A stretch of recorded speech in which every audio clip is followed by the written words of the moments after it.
Hello बच्चों, function के first lecture में हमने ग्राफ के बारे में बेसिक टर्मिनोलॉजी को पढ़ा और हमने ये देखा कि ग्राफ से हम डोमेन कैसे देख सकते हैं, रेंज कैसे देख सकते हैं, रूट क्या होता है, इस तरह की चीज़ें हमने पढ़ी। अब उसी में अब हम आगे चलेंगे and we will go for basic graphs. इन बेसिक ग्राफ्स का मतलब क्या है, जैसे मैंने पहले भी शायद बोला होगा कि पूरे कैलकुलस में काफ़ी क्वेश्चन में हमें विजुलाइज करने की ज़रूरत पड़ेगी फंक्शंस को, ठीक है, जो भी उसका ग्राफ है।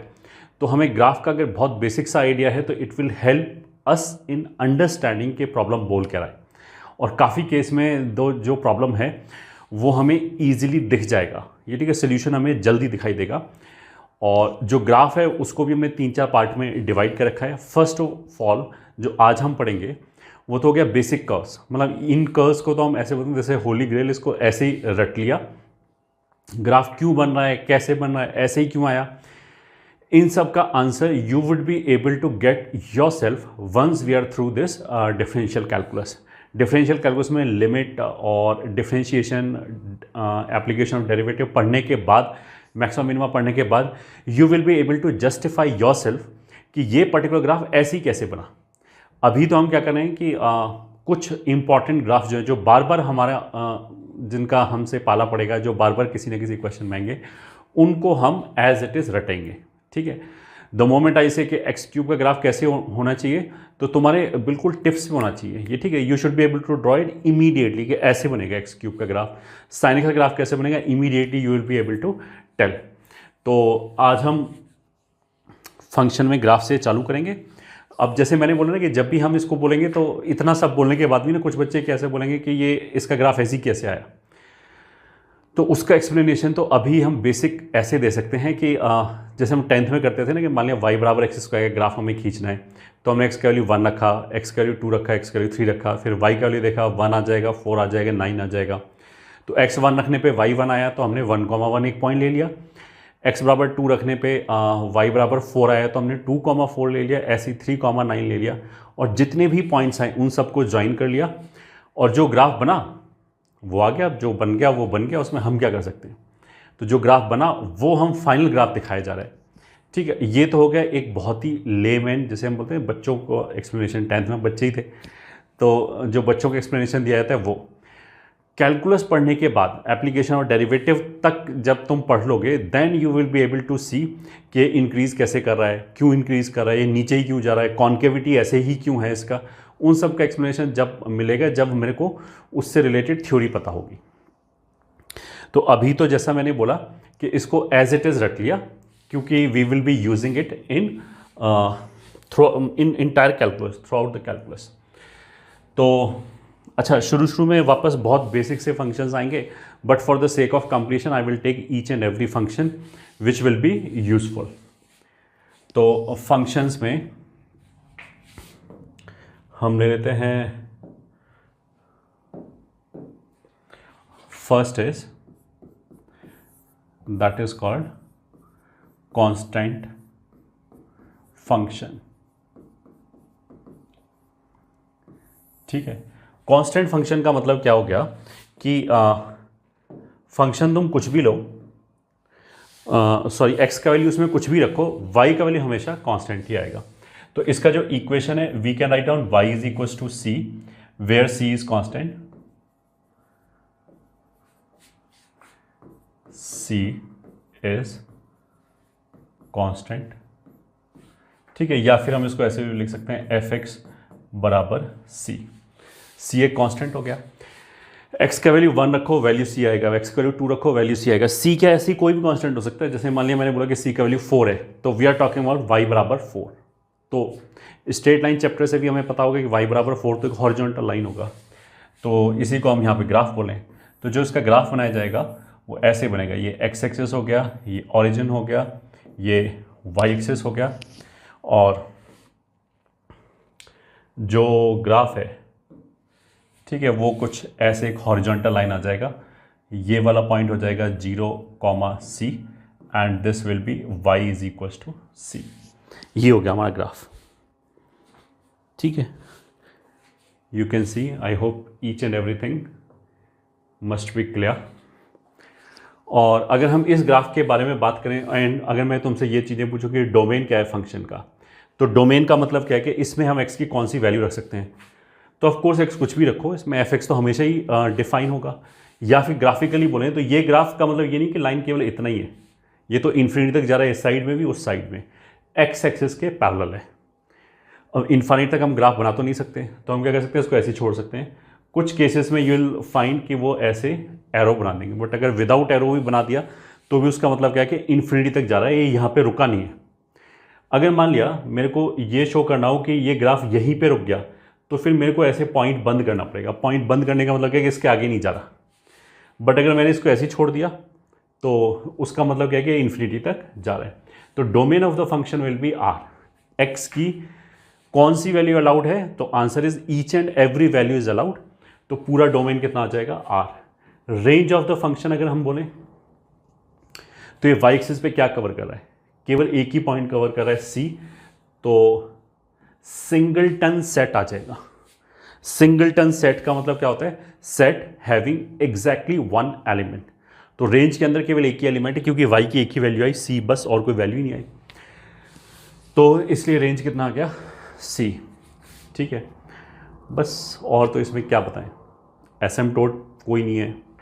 ठीक है, रूट्स सी की वैल्यू पे डिपेंड करता है। अगर सी 0 नहीं है तो ये कभी भी एक्सिस को कट नहीं करेगा, क्योंकि एक्स एक्सिस के पैरेलल है। So there will be no root. ठीक है, अच्छा, क्रूडली तुमने ऐसे स्टेटमेंट सुना होगा कि दो हॉरिजॉन्टल लाइन जो है वो इन्फिनिटी पे जाके मिलता है। इन्फिनिटी ऐसा कुछ होता नहीं है। ये मैंने क्यों बोला, कोई बच्चा ये बोल सकता है कि ये वाली लाइन एक्स एक्सिस को इन्फिनिटी पे जाके मिल रहा है तो इन्फिनिटी रूट हो गया।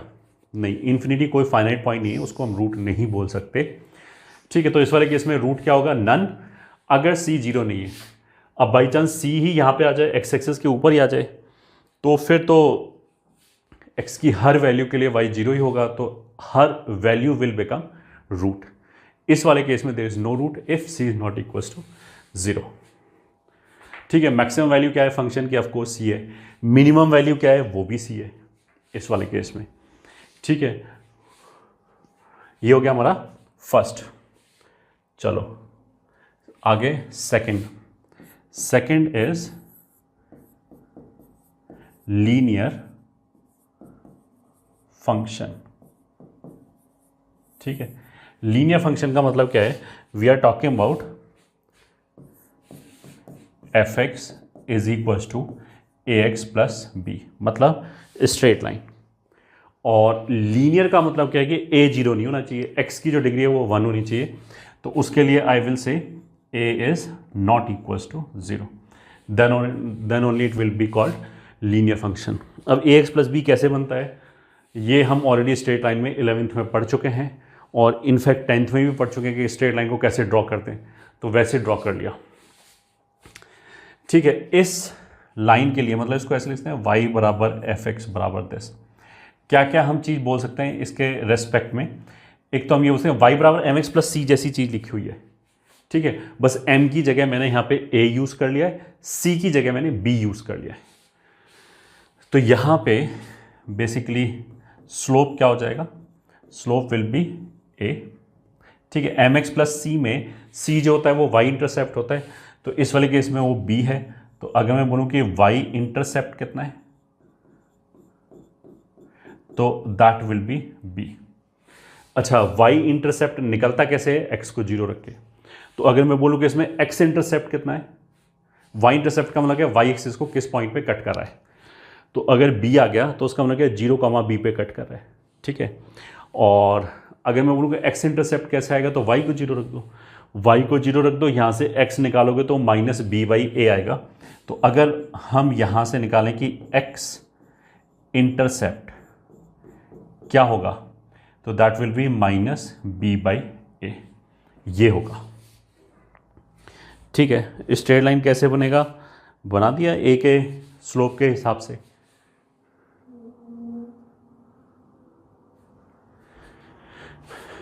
ठीक है, तो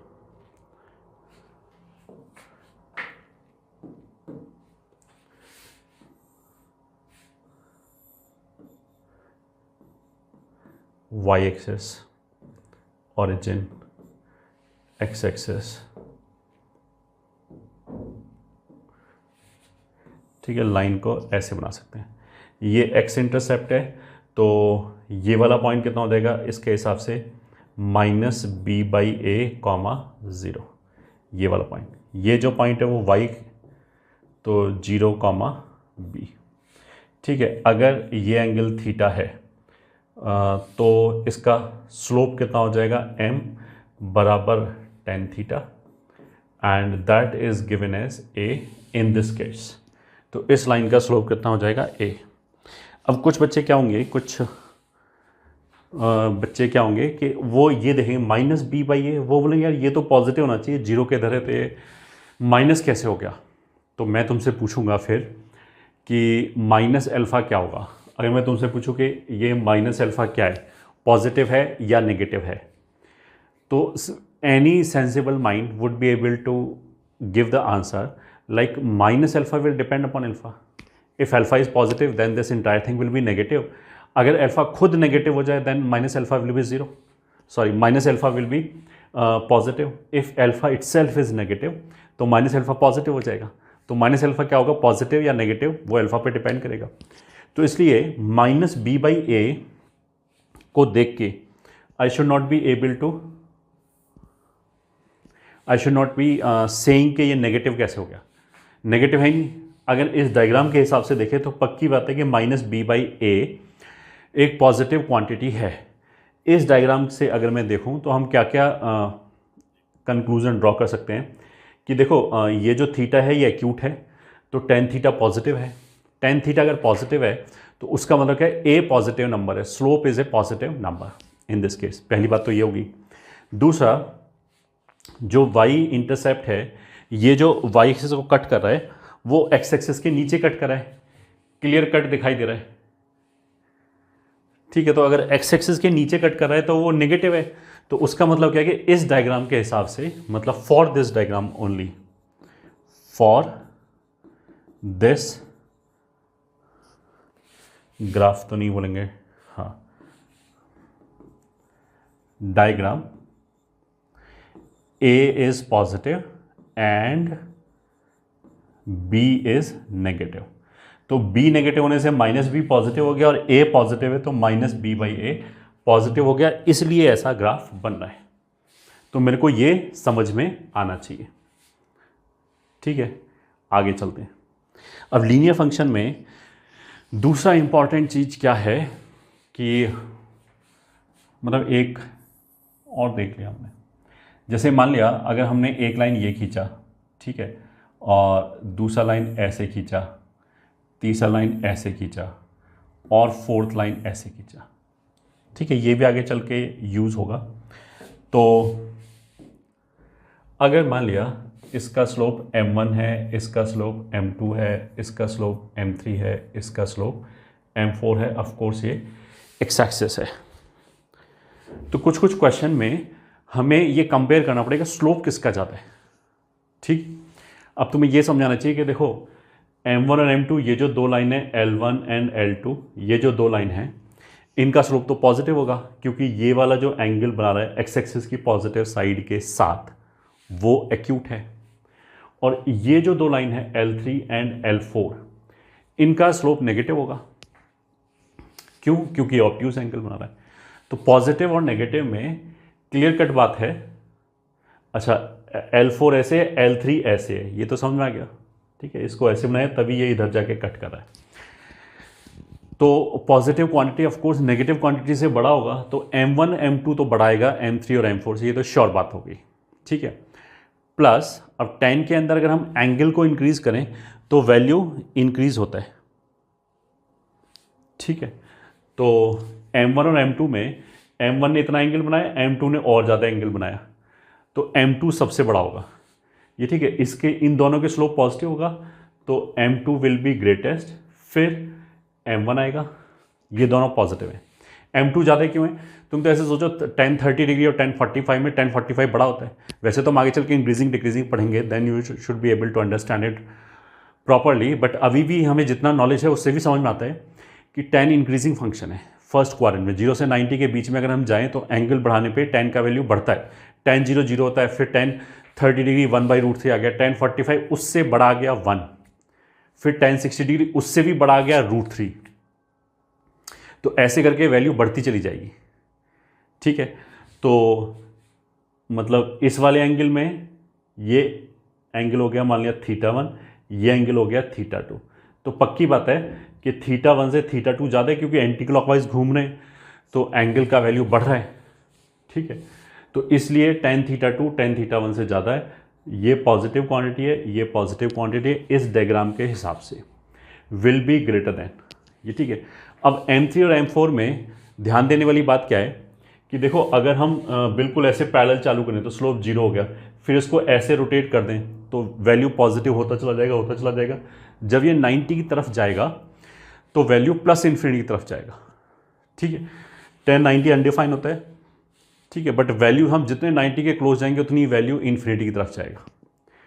अगर हम लेफ्ट हैंड साइड से आए, ये ठीक है, जैसे ये 0 हो गया, हम इसको ऐसे करें तो ये थोड़ा सा नेगेटिव और नेगेटिव और नेगेटिव और नेगेटिव और नेगेटिव, फिर जब ये 90 की तरफ इस साइड से जाएगा तो फिर वैल्यू माइनस इन्फिनिटी की तरफ जाएगा। सही है। कहने का मतलब क्या है कि if you are able to understand कि मान लिया ये वर्टिकल लाइन है, तो अगर इस साइड से एंगल है ये 90 से थोड़ा सा कम है, तो इसका वैल्यू तो m कुछ ऐसे आएगा 50 या 500, ठीक है। और 90 से थोड़ा सा इधर है, मान लिया इस साइड पे है कुछ, तो ये जो एंगल है ये 90 से थोड़ा सा बड़ा होगा, 91 पॉइंट समथिंग, तो इसका जो वैल्यू आएगा वो आएगा मान लिया -500 समथिंग लाइक दिस, ठीक है। -500 इधर -400 -300, ये 0 हो जाएगा ये, ठीक है। 0 से ऐसे घटते घटते वैल्यू तो घटेगा क्योंकि नेगेटिव साइड में मैग्नीट्यूड बढ़ रहा है, तो -500 जब और इसके क्लोज आ जाएंगे, मतलब इन दोनों के अगर मैं बीच में यहाँ पे खींचूँ कोई लाइन ऐसे करके, तो ये भी 90 से बड़ा है, तो इसका स्लोप कुछ ऐसे आ जाएगा m बराबर -5000 समथिंग लाइक दिस, ठीक है। और जो वर्टिकल लाइन है उसके लिए तो स्लोप अनडिफाइन हो जाएगा। तो इससे क्या हुआ कि इन दोनों लाइन में M3 ज़्यादा नेगेटिव होगा, क्योंकि M3 ऐसे 90 की तरफ जाने की 90 की तरफ जब हम चलेंगे तब मिलेगा, तो M3 ज़्यादा नेगेटिव होगा तो वैल्यू उसका ज़्यादा छोटा होगा। तो इट इज़ समथिंग लाइक अगर M4 -2 है तो M3 -3 टाइप होगा, तो -2 और -3 में -3 छोटा होगा। तो इसलिए हम क्या करेंगे, M3 छोटा है तो ये M4 हो गया, ग्रेटर देन M3 हो गया, ये दोनों नेगेटिव हैं, M3 ज़्यादा नेगेटिव है। तो this is the order relation between the slopes कि कौन सा स्लोप बड़ा है कौन सा स्लोप छोटा है, इस तरह की चीज़ होगी।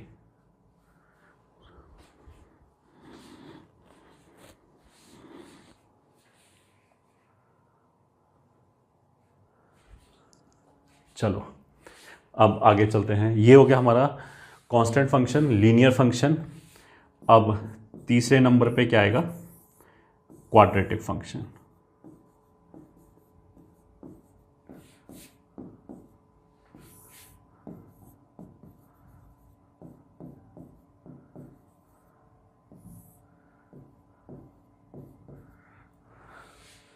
क्वाड्रेटिक फंक्शन, क्वाड्रेटिक फंक्शन का मतलब क्या है कि ऑफ कोर्स f(x) बराबर ax² plus bx plus c, और जिसमें a 0 नहीं होना चाहिए। a अगर 0 हो गया तो x² का टर्म ही गायब हो जाएगा, x² का टर्म गायब हो गया तो ये क्वाड्रेटिक बचा ही नहीं, फिर तो ये लीनियर वगैरह कुछ बचेगा, ठीक है। और ये वैसे क्वाड्रेटिक 11th में पढ़ चुके होंगे, अगर मतलब पहले से अगर पढ़ा है तो, बिट फिर भी I will go in detail, जिन्होंने नहीं पढ़ा होगा उनके लिए। तो f(x² बराबर ax² plus bx plus c, ठीक है। जो इसका ग्राफ आएगा, फर्स्ट पॉइंट क्या है, graph will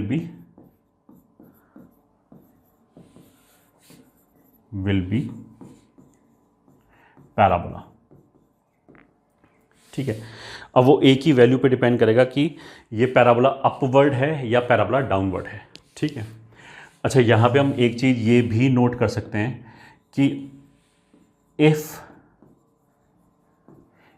equation is linear in y and quadratic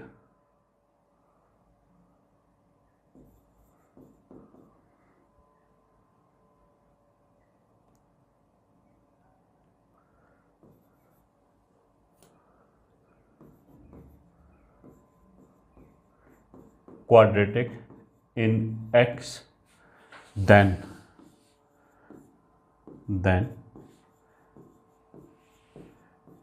parabola will be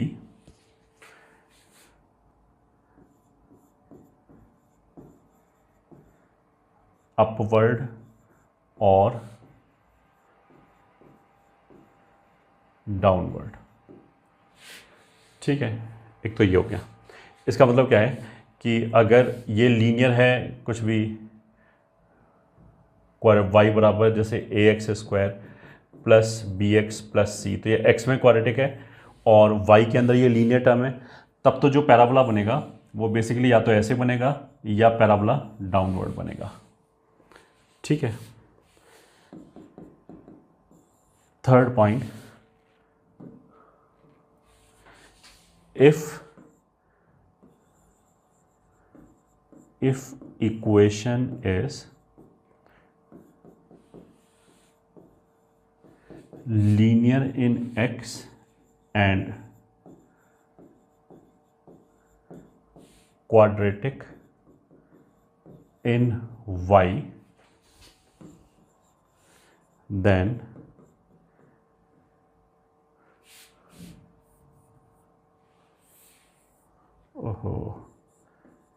if equation is, then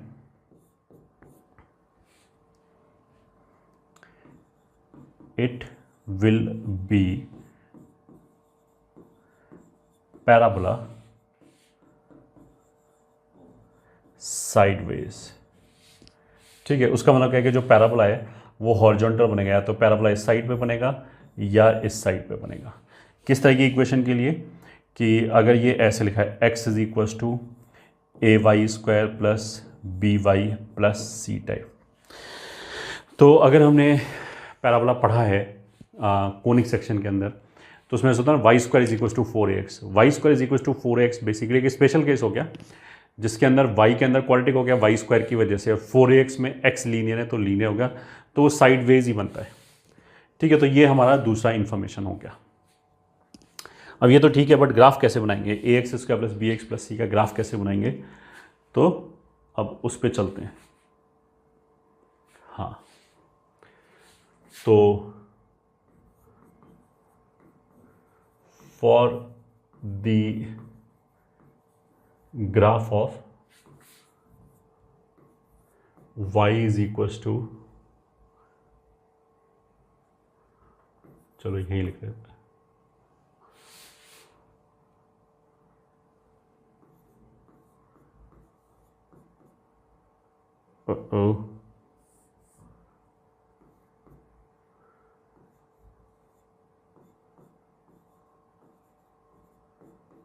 ax square plus bx plus c. For the graph of y is equals to ax square plus bx plus c, what all we will see is first thing a, ये ठीक है, that is coefficient of x square will decide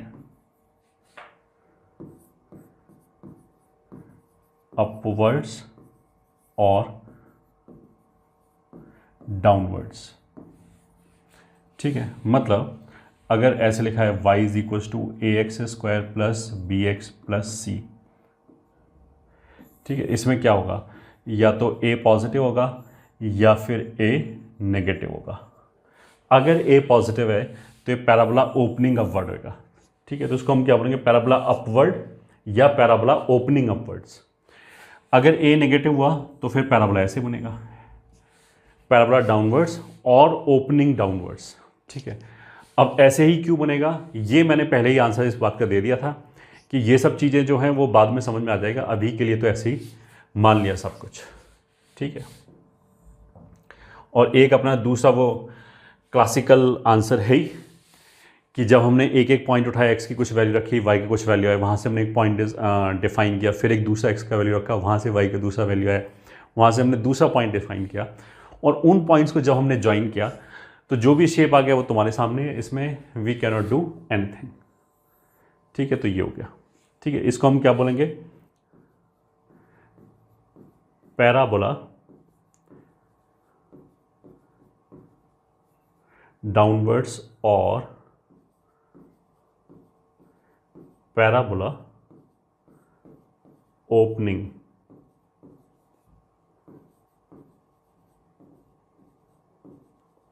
downwards. ठीक है, ये हो गया first thing. दूसरा आ जाएगा वर्टेक्स। ठीक है, वर्टेक्स किसको बोलते हैं? जहां पे भी ये टर्न ले रहा है, इस पॉइंट को हम वर्टेक्स बोलते हैं। तो वर्टेक्स के कोऑर्डिनेट्स हमेशा ही कितने आएंगे? -b/2a, -d/4a। ठीक है, तो अगर पैराबोला अपवर्ड है तो ये वाला पॉइंट v हो गया, उसके कोऑर्डिनेट्स यही रहेंगे। पैराबोला डाउनवर्ड है तो ये जो टॉप मोस्ट पॉइंट है ये v हो गया, इसके भी कोऑर्डिनेट्स यही रहेंगे, -b/2a, -d/4a। ठीक है, इसका मतलब क्या है? तो फॉर एग्जांपल अगर मान लिया हमने पैराबोला लिया 3x² - 4x + 9। ठीक है, तो इसका वर्टेक्स क्या होगा? तो डिफाइन कर लो इसके लिए। a की वैल्यू कितनी होगी? 3, b की वैल्यू कितनी होगी? -4, c की वैल्यू कितनी होगी? 9, d की वैल्यू कितनी होगी? d is nothing but discriminant. ठीक है, ये हमें पता है, वो होता है b² - 4ac। तो b² मतलब ये हो गया 16, -4, a इज़ 3, c इज़ 9। ठीक है, हाँ, तो ये हो जाएगा 16 -108 और विच विल बी 92। आई होप, मतलब -92। आई होप दिस इज करेक्ट। ठीक है, तो vertex will be -b/2a, -d/4a। So that will be -b का वैल्यू कितना है? -4/2a। तो 2a कितना हो गया? 6, -92/4a, तो विच इज़ 12। सो कोऑर्डिनेट्स हो गया यहाँ से ऊपर नीचे 2 कैंसिल, 2/3, ये माइनस माइनस कैंसिल हो गया, और इसमें से भी ऊपर नीचे कितना कैंसिल हो जाएगा? 4/2/3, 23/3। ठीक है, तो ये जो पैराबोला है इसमें ए जो है वो पॉजिटिव है और वर्टेक्स हमारा ये हो गया। तो हम इसको रफ ग्राफ ऐसे ही बना सकते हैं, ए पॉजिटिव है मतलब पैराबोला अपवर्ड हो गया, और ये जो वर्टेक्स है इसका एक्स कोऑर्डिनेट और वाई कोऑर्डिनेट दोनों ही पॉजिटिव है, तो ये पैराबोला अपवर्ड बनेगा। सॉरी, एक्स कोऑर्डिनेट और वाई कोऑर्डिनेट दोनों ही पॉजिटिव है, उसका मतलब क्या? फर्स्ट क्वाड्रेंट में वर्टेक्स है, तो 2/3, 23/3 ऐसे कहीं हो जाएगा, और पैराबोला इसको वर्टेक्स मान के ऐसे बना दिया, तो कुछ ऐसे ग्राफ आ जाएगा। This is 2/3 and this will B 23/3। ये हो गया हमारा parabola.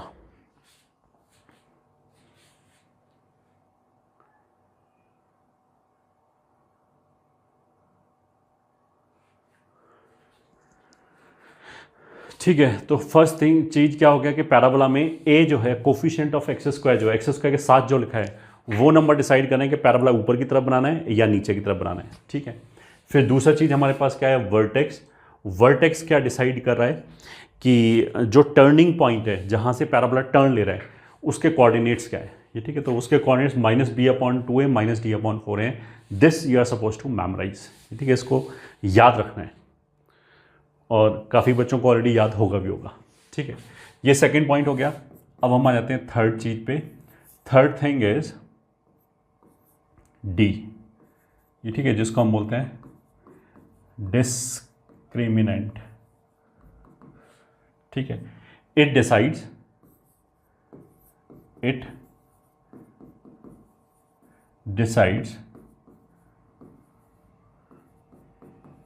points of intersection of parabola with x axis। ठीक है, मतलब ये डिसाइड करेगा कि पैराबोला का पॉइंट ऑफ इंटरसेक्शन कितना है एक्स एक्सिस के साथ। ठीक है, अब इसका क्या मतलब है, डी के 3 केसेस बन जाएंगे। ठीक है, या तो डी नेगेटिव हो जाए, या फिर डी 0 हो जाए, या फिर डी पॉजिटिव हो जाए। तो अगर डी नेगेटिव हो जाए तो उसका मतलब क्या होगा, no point of intersection with x axis. ठीक है, डी 0 हो जाए तो उसका मतलब क्या होगा, parabola will touch x axis. और डी अगर पॉजिटिव हो जाए तो parabola will intersect x axis at 2 distinct points.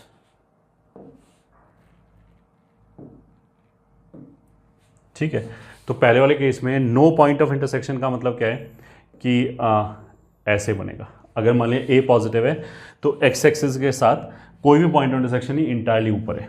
ठीक है, अगर ये टच कर रहा है तो इस वाले केस में ऐसे बनेगा कि टच करता हुआ चला गया। और अगर 2 पॉइंट ऑफ इंटरसेक्शन है तो वो ऐसे 2 पॉइंट पे कट करेगा, और ये जो 2 पॉइंट है वो अल्फा और बीटा वो रूट्स हो जाएंगे। रूट्स क्या हो जाएगा ये, ठीक है, इस वाले केस में real roots alpha comma beta which will be -b plus minus root d plus minus root d upon 2a। तो अल्फा और बीटा में से एक वैल्यू यहाँ पे प्लस लेने से आ जाएगा, दूसरा वैल्यू यहाँ पे माइनस लेने से आ जाएगा। d बराबर 0 होने से उसका मतलब क्या होता है, इक्वल रूट्स। ठीक है, अल्फा कॉमा अल्फा, और दोनों ही किसके बराबर होगा, -b अपॉन 2a के। तो ये जो रूट अल्फा है वो किसके बराबर होगा, -b अपॉन 2a के, क्योंकि d 0 हो गया। ठीक है, तो रूट क्या होता है, जहां पे भी एक्स एक्सिस को कट कर रहा है, तो इस वाले केस में एक्स एक्सिस को ये जो 2 पॉइंट पे कट करेगा वो यहां से निकाल सकते हैं। जो भी अपने क्वाड्रेटिक का रूट निकालते हैं उससे जो भी 2 वैल्यू है, मान लिया एक 2 आ गया एक 5 आ गया, तो रूट्स 2 और 5 हो गया, तो ये 2,0 हो जाएगा, ये 5,0 हो जाएगा। अगर डी नेगेटिव हो गया तो ये इमेजिनरी क्वांटिटी हो जाएगी। Now you can think yourself, imaginary quantity का मतलब क्या है कि रियलिटी में वो है ही नहीं। उसका मतलब क्या है कि पैराबोला एक्स एक्सिस को कट ही नहीं करेगा, कट ही नहीं करेगा तो पॉइंट ऑफ इंटरसेक्शन दिखाई नहीं देगा। इसीलिए इस वाले केस में कोई पॉइंट ऑफ इंटरसेक्शन नहीं है। अच्छा, सेम चीज is valid for parabola downward. ये ठीक है, पैराबोला डाउनवर्ड है तो इस वाले केस में ऐसे बन जाएगा।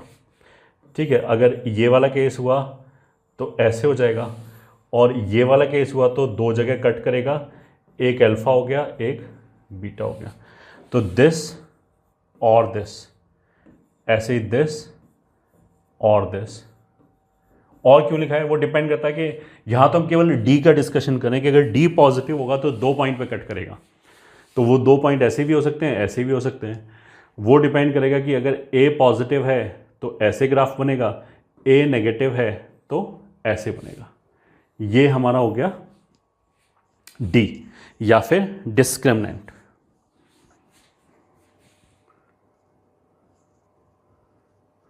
Third point. ठीक है, अब आ जाते हैं अपने 4th पॉइंट की तरफ, and that is y intersection. ठीक है, तो वाई इंटरसेक्शन का मतलब क्या है, वाई एक्सिस को किस पॉइंट पे इंटरसेक्ट कर रहा है। अच्छा, वाई एक्सिस के ऊपर एक्स कोऑर्डिनेट 0 होता है, तो जिस पॉइंट पे भी इंटरसेक्ट करेगा वाई एक्सिस के ऊपर, जिस पॉइंट पे भी इंटरसेक्ट करेगा वहाँ एक्स 0 होगा, हमें पहले से पता है। तो Y is equal to A X square plus B X plus C में, मतलब जो भी पैराबोला के ऊपर पॉइंट है वो इसको तो सेटिस्फाई करेगा ही करेगा, A X square plus B X plus C. तो एक्स एक्सिस को जहाँ पे इंटरसेक्ट करेगा ये, ठीक है, वहाँ तो हमने वाई को 0 कर दिया। तो इस वाले केस में अगर हम y को 0 करेंगे तो एक क्वाड्रेटिक इक्वेशन बनेगा और उसी के डिस्क्रिमिनेंट के हिसाब से रूट आ रहा है कि कर रहा है इंटरसेक्ट या नहीं कर रहा है, रिपीटेड कर रहा है या डिस्टिंक्ट कर रहा है। y एक्सिस को जहाँ पे इंटरसेक्ट करेगा वहाँ पे x 0 होगा, तो हमने x 0 रख दिया। x 0 रखेंगे तो ये 0, y बराबर कितना आ जाएगा c। तो this implies point of intersection of parabola with y axis will be 0, c। ठीक है, तो अगर पैराबोला ऐसे कट कर रहा है तो ये वाला पॉइंट कितना होगा, 0, c। ऑलवेज, चाहे अपवर्ड हो चाहे डाउनवर्ड हो, चाहे एक्सिस को कट करे या ना करे, उससे वाई एक्सिस को कट करा उससे कोई फर्क नहीं पड़ता। वाई एक्सिस के साथ जो पॉइंट ऑफ इंटरसेक्शन आ रहा है वो सोनली किस पे डिपेंड कर रहा है कि हमारी सी की वैल्यू क्या है। ठीक है, तो 0, c। ठीक है, तो फॉर एग्जांपल अगर मैंने लिया, मान लिया y बराबर 3x square minus 7x minus 8, मान लिया ये है। ठीक है, तो जो पैराबोला बनेगा, ये y एक्सिस है, जो पैराबोला बनेगा उसमें हमें ये दिखाई दे रहा है कि पैराबोला अपवर्ड है क्योंकि a पॉजिटिव है। ठीक है, तो y एक्सिस को जिस पॉइंट पे कट कर रहा है ये, वो 0, c होगा। 0, c की वैल्यू -8 है, तो ये 0, -8 होगा। उसका मतलब क्या है कि x एक्सिस इससे ऊपर होगा कुछ ऐसे करके। ठीक है, ये ओरिजिन होगा। बस हमें तो अभी c से मतलब था, तो ये इसका एग्जाम्पल हो गया। और डिस्क्रिमिनेंट इसका निकाल के देखना, पॉजिटिव आएगा तभी ये दो डिस्टिंक्ट पॉइंट पे कट कर रहा है। चलो हम निकाल के दिखाई देते हैं। d कितना हो जाएगा, b स्क्वायर माइनस 4a और c। ठीक है, तो दिस इज 49 प्लस 96। ठीक है, सही बोला है, हाँ। तो 95 145 ये हो गया, ये पॉजिटिव नंबर दिखाई दे रहा है। ठीक है, अच्छा, जो हम रूट्स की बात कर रहे थे वो भी तुम यहीं पे देख सकते हो। रूट्स क्या हो जाएगा, अल्फ़ा कॉमा बीटा कितना हो जाएगा, -b, तो -b is 7 plus minus root over 145 upon 2a, तो दैट इज 6। तो उसका मतलब है कि ये जो वैल्यू है, ठीक है, ये जो वैल्यू है एक्स कोऑर्डिनेट की जो वैल्यू है वो है 7 plus root 145/6 minus b plus root d upon 2a। ये हो गया, ये वाला जो वैल्यू है, ठीक है, वो माइनस वाला हो जाएगा, तो वो हो जाएगा 7 माइनस रूट 145/6, ये आ जाएगी।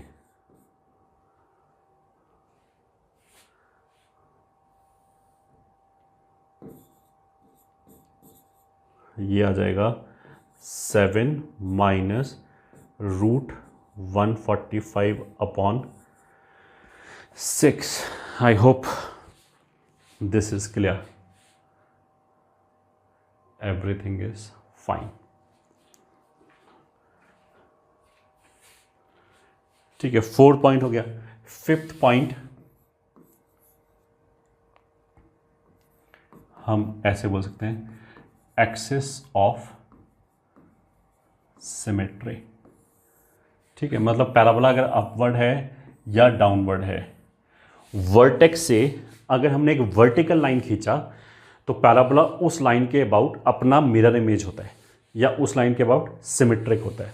ठीक है, अब इसका मतलब क्या है कि ये वर्टेक्स से हमने एक वर्टिकल लाइन खींच दिया, ये वर्टेक्स से एक वर्टिकल लाइन खींच दिया, this is called axis of symmetry. तो अगर इसको हम मिरर की तरह ट्रीट करें तो इसका रिफ्लेक्शन ये आ जाएगा, इसका रिफ्लेक्शन ये आ जाएगा। ये ठीक है, ये वाला पॉइंट हमारा वर्टेक्स था, एंड इफ़ यू रिमेंबर ये था -b/2a कॉमा -d/4a। ठीक है, अब वर्टिकल लाइन कोई भी खींचो उस पर एक्स कोऑर्डिनेट तो सेम ही रहेगा, तो इसका एक्स कोऑर्डिनेट, इसका एक्स कोऑर्डिनेट, इसका एक्स कोऑर्डिनेट, इसका एक्स, सबका सेम है। तो अगर v का एक्स कोऑर्डिनेट -b/2a है तो every point on this line will have x coordinate as -b/2a। तो इस एक्सिस ऑफ सिमेट्री, मतलब this is axis of symmetry.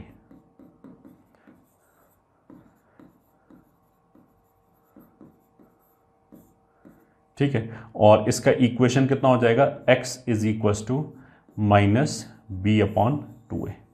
ये ठीक है, यहाँ पे भी ऑफकोर्स इस पैराबोला के लिए a, b और d की वैल्यू अलग आएगी, तो ये कुछ और लाइन आएगी, इस पैराबोला के लिए कुछ और आएगा, बट इक्वेशन यही होगा, x is equals to -b/2a। This is equation. ठीक है, ये हो गया हमारा axis of symmetry.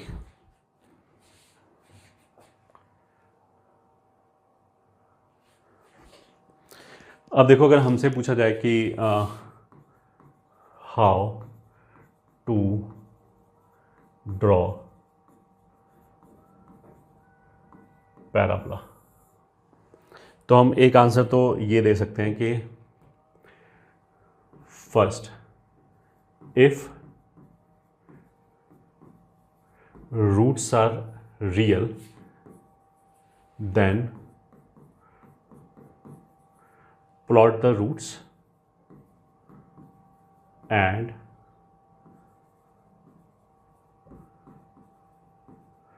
draw parabola through them। ये ठीक है, upwards or downwards according to A, कि A पॉजिटिव है नेगेटिव है। तो अगर हमें रूट्स आराम से दिखाई दे जाए तो तुम तो क्या करो कि रूट्स को प्लॉट करो एक्स एक्सिस के ऊपर ऑफ कोर्स, और वहीं से हमने पैराबोला अपवर्ड या डाउनवर्ड बना दिया। ठीक है, एक तरीका तो ये हो गया।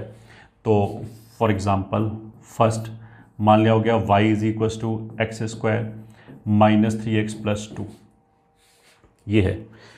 ठीक है, तो आंसर मतलब ये लिखा हुआ है ड्रॉ।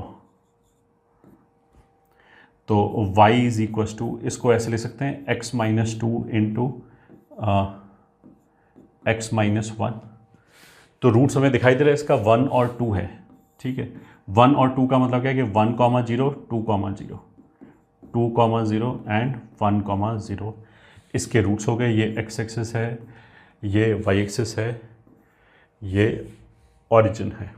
ठीक है, अब इन दोनों पॉइंट से एक्सिस का कोएफिशिएंट पॉजिटिव है, तो हमने इन दोनों पॉइंट से पास करने वाला पैराबोला अपवर्ड बना दिया ऐसे। ये ठीक है, ये बन गया पैराबोला अपवर्ड, और थोड़ा सा स्मूथ बनाने की कोशिश करें तो ये बन गया। हाँ, दिस इज ओरिजिन। अच्छा, ये जो वाई एक्सिस वाला पॉइंट था ये 0, c था, तो c का वैल्यू 2 है, तो ये कितना हो जाएगा 0,2 फॉर एग्जांपल। फर्स्ट ये हो गया। ऐसे ही सेकंड मान लिया हमने लिया y is equals to 4x - x² - 5, मान ली ये इक्वेशन है। ठीक है, तो आंसर इसको मैं ऐसे लिखता हूँ y बराबर माइनस, कॉमन ले लिया तो x² प्लस लिख देते हैं -4x, मतलब क्वेश्चन ही है, +5 है, -5 नहीं है, +5। तो x² माइनस कॉमन ले लिया तो इन दोनों के साथ माइनस माइनस आ गया, -4x एंड -5। अब this will B -x - 5 x + 1, ये हो गया। ठीक है, बिल्कुल। रूट्स क्या क्या हो गए, x - 5 0 कहाँ पे होगा, 5 पे। -5 रूट नहीं होगा, 5 रूट होगा, और x + 1 की वजह से -1 रूट होगा, 1 रूट नहीं होगा। ठीक है, तो रूट्स क्या क्या हो गए, 5 एंड -1। तो 5 and -1 कैसे बनाएंगे? 5 मान लिया ये है और -1 मान लिया ये है। अच्छा, एक्स स्क्वायर के साथ जो कोफिशिएंट है इस बार वो माइनस है, -1 है, तो उसका ना क्या नेगेटिव है, तो इस बार पैराबोला डाउनवर्ड आएगा। तो हमें इस पॉइंट से पैराबोला डाउनवर्ड बनाना है, तो ऐसे आएगा ये, ठीक है, ये हो गया पैराबोला। और अब वाई एक्सिस बना सकते हैं। वाई एक्सिस कहाँ पे होगा इसका? तो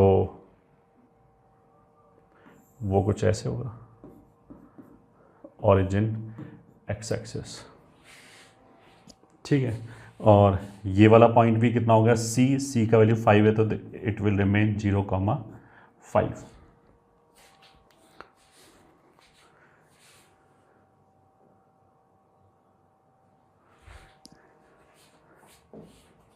ठीक है, और प्रैक्टिस कर लेते हैं। मान लिया third, y is equals to 8x minus x square, मान लिया ये है, तो solution y is equals to, minus common ले लिया, x माइनस दिस, तो इसके जो रूट्स हैं वो क्या हो गया? 0 and 8। ये जो केवल x लिखा है इसकी वजह से तो 0 हो गया, x माइनस 8 की वजह से 8 हो गया। अब 0,8 का मतलब क्या है कि एक रूट 0 हो गया, एक 8 हो गया। एक्स स्क्वायर का कोएफिशिएंट नेगेटिव है, तो पैराबोला डाउनवर्ड, तो 0, 8। अच्छा, ये हमने सिमेट्री बोला था, तो अगर रूट 0 और 8 है तो ये इसके एग्जैक्टली मिडिल में होगा, तभी सिमेट्रिक होगा, वरना सिमेट्री कैसे हो जाएगा? तो 0 + 8/2 कितना होता है? 4। तो उसका मतलब क्या है कि ये पॉइंट 4 होगा, ठीक है। और मान लेते हैं y is equals to x square plus 2x minus 2, ठीक है, मान लें ये इक्वेशन है। तो इसमें भी a की वैल्यू कितनी है? 1, ठीक है, b की वैल्यू कितनी है? 2, c की वैल्यू कितनी है? -2, d की वैल्यू कितनी है? b स्क्वायर माइनस 4ac, तो b square is 4 minus 4ac, तो दिस इज +8 + 12 हो गया।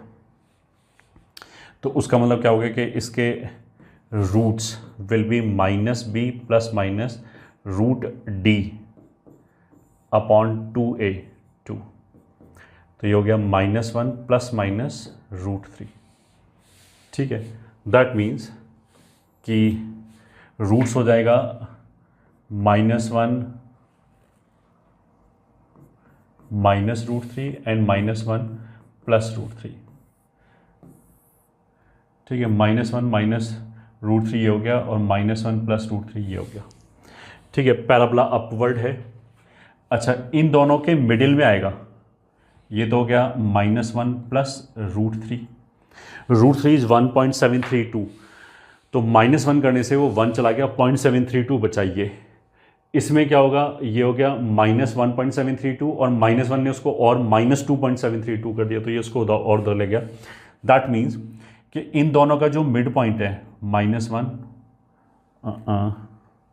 माइनस √3, इन दोनों का जो मिड पॉइंट है वो कहीं यहाँ पे आएगा, तो मिड पॉइंट पे ही वर्टेक्स आएगा, क्योंकि वो सिमेट्रिकली प्लेस्ड होना चाहिए। तो पैराबोला अपवर्ड है एंड मिड पॉइंट कहीं लेफ्ट पे, तो ऐसे आएगा। ये मिड पॉइंट लेफ्ट पे है, राइट पे, ये क्यों बोला मैंने? क्योंकि ये जो वर्टेक्स है वो वाई एक्सिस के इधर आ रहा है। इससे क्या फ़र्क पड़ता है? ऐसा कोई फ़र्क नहीं पड़ता, बट थोड़ा ग्राफ अगर हमें अभी तो फ़र्क नहीं पड़ता, हो सकता है किसी आगे वाले क्वेश्चन में हमें चाहिए हो, ठीक है, इसलिए हमने लेफ्ट पे बनाया। तो ये तो हमारा हो गया ग्राफ ड्रॉ करने का फर्स्ट स्ट्रैटेजी, कि अगर हमने रूट्स निकाल लिया, रूट्स अगर रियल है तो रूट्स को प्लॉट कर लो और ए के हिसाब से पैराबोला अपवर्ड या डाउनवर्ड बना दिया, वो हमारा काम हो गया, ठीक है। एक तरीका तो ये हो गया, ठीक है। और second point, if roots are not real then, अगर रूट्स रियल नहीं है then locate vertex and then from vertex make parabola. ठीक है, अपवर्ड बनाएंगे या डाउनवर्ड बनाएंगे, वो जैसा भी पैराबोला, अगर पैराबोला ए पॉजिटिव है तो अपवर्ड बना दिया, ए नेगेटिव है तो डाउनवर्ड बना दिया, ये ठीक है, अकॉर्डिंग टू ए, अगर रूट्स रियल नहीं है तो। ठीक है, ये बेसिकली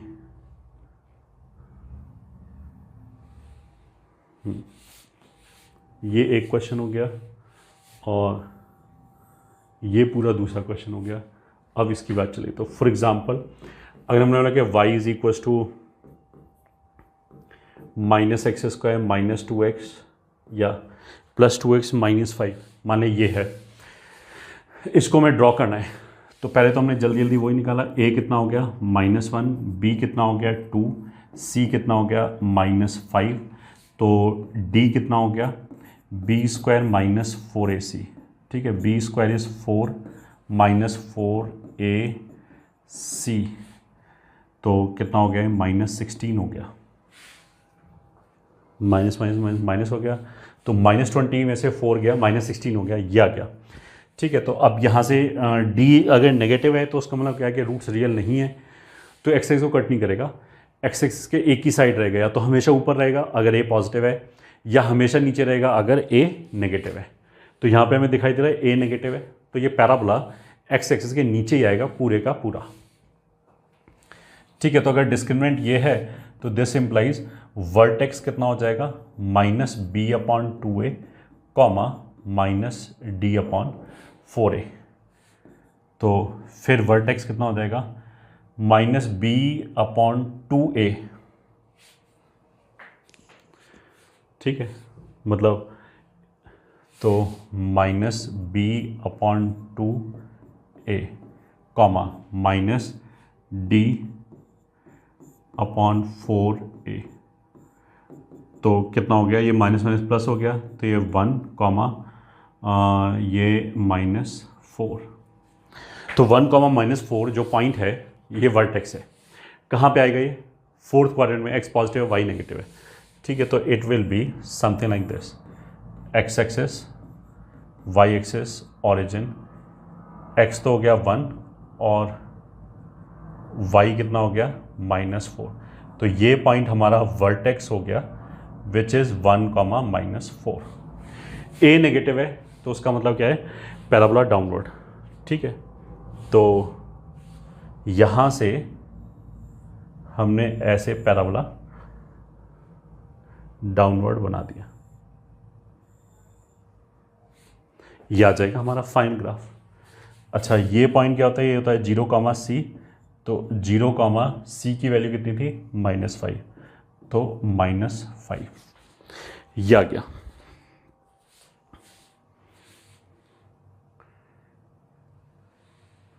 फाइनल ग्राफ ऐसे ही दिखाई देगा। ठीक है, तो हमने क्या क्या बताया, पैराबोला कैसे बना सकते हैं। अगर a पॉजिटिव है, a पॉजिटिव है तो पैराबोला अपवर्ड, a नेगेटिव है तो पैराबोला डाउनवर्ड, कैपिटल D जो है वो डिसाइड करेगा x एक्सिस को कहाँ पे कट कर रहा है। ठीक है, फिर हमने वर्टेक्स बोला -b/2a -d/4a, ये वर्टेक्स के कोऑर्डिनेट्स हो गए। पैराबोला बनेगा कैसे, उसके लिए हमने बोला कि अगर रूट्स रियल हैं तो x एक्सिस पे रूट्स को प्लॉट कर लो, उनसे पास करने वाला पैराबोला बना दो। फर्स्ट केस ये हो गया। सेकंड केस, अगर रूट्स रियल नहीं हैं तो वर्टेक्स के कोऑर्डिनेट्स कैलकुलेट कर लो, और वर्टेक्स से हमने पैराबोला बना दिया ऊपर या नीचे a के हिसाब से। अगर a पॉजिटिव तो पैराबोला अपवर्ड बना दिया, a नेगेटिव है तो पैराबोला डाउनवर्ड बना दिया। ठीक है, अच्छा, किसी किसी केस में अगर b 0 है, ये ठीक है, तो फिर बहुत जल्दी बन जाएगा। If b is equal to 0 then मतलब वर्टेक्स का जो x कोऑर्डिनेट है वो -b/2a होता है। b 0 होने का मतलब क्या है कि इक्वेशन में x कोऑर्डिनेट x वाला टर्म नहीं है। जो भी पैराबोला का इक्वेशन है y = ax² + bx + c, उसमें अगर b 0 हो गया तो bx वाला पार्ट 0 हो गया ना, फिर तो केवल ax² + c बचा। ठीक है, तो अगर x वाला पार्ट नहीं है तो फिर वर्टेक्स y एक्सिस पे आ जाएगा, क्योंकि -b/2a 0 होगा। वर्टेक्स का x कोऑर्डिनेट 0 होने का मतलब क्या है कि वर्टेक्स y एक्सिस पे आ गया। तो if b is equal to 0 then vertex will lie on y axis. ठीक है, तो वर्टेक्स वैसे होता कितना है, -b/2a, -d/4a। ठीक है, तो दैट विल बी 0, यहाँ पे भी देखो b² -4ac/4a ऐसे होता है, और अगर b 0 हो गया तो 4a कैंसिल, माइनस कैंसिल, तो ये पॉइंट बेसिकली कितना हो जाएगा, 0, c। तो बहुत ईजी है ये। ठीक है, अगर मान लिया x का कोफिशिएंट 0 है, मतलब x का कोफिशिएंट 0 है, तो फॉर एग्जांपल अगर मान लिया लिखा है y बराबर 3x² + 7, x का टर्म नहीं है। ठीक है, तो कुछ भी नहीं, वर्टेक्स y एक्सिस पे आएगा, और c से, c कितना है, 7 ऊपर होगा, पहली बात। दूसरा, एक्सिस का कोफिशिएंट पॉजिटिव है, तो ये वर्टेक्स है, 0, 7, एंड पैराबोला अपवर्ड्स है, तो ऐसे बन जाएगा, बन गया 0, 7। फर्स्ट y बराबर 9 - 4x²। ठीक है, ये ले लिया। वापस इसमें c की वैल्यू कितना है, c मतलब कांस्टेंट टर्म, तो कांस्टेंट टर्म तो 9 है इसमें, तो इस वाले केस में क्या होगा, कांस्टेंट टर्म कितना हो गया, 9, तो ये पॉइंट हो गया 0, 9, जिसमें x का टर्म नहीं है, इसमें x नहीं है ना, तो ये सब तब जब ही चला है जब x का टर्म नहीं है, तभी वर्टेक्स y एक्सिस पे आएगा, एंड वर्टेक्स 0, c पे आएगा हमेशा। I think I am over repeating now, you should be able to understand. तो अब 0, 9 से हमने पैराबोला बनाया। अच्छा, x² का कोफिशिएंट नेगेटिव है, तो इस बार पैराबोला डाउनवर्ड आएगा, तो ये वर्टेक्स है एंड पैराबोला डाउनवर्ड, तो ऐसे आ गया, ये आ गया ग्राफ। अब पैराबोला डाउनवर्ड बनाओगे तो तुम्हें रूट्स दिखाई दे रहा है कि ये तो कट कर रहा है, रूट्स दिखाई दे रहा है तो निकाल सकते हैं इसको। रूट्स के लिए हम क्या करते हैं, y को 0 रखा, तो कितना आ जाएगा, 4x² बराबर 9, तो वहाँ से x बराबर ±3/2, तो ये रूट हो गया -3/2, ये वाला रूट हो गया +3/2, ये हो गया x एक्सिस। ठीक है, तो ये हमारे एग्जाम्पल्स हो गए। और एक देख लिया, थर्ड इज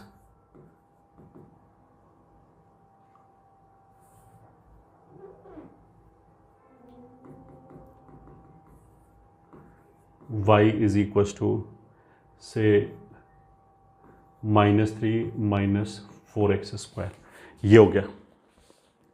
ठीक है, तो x का टर्म इसमें भी नहीं है, पहली बात।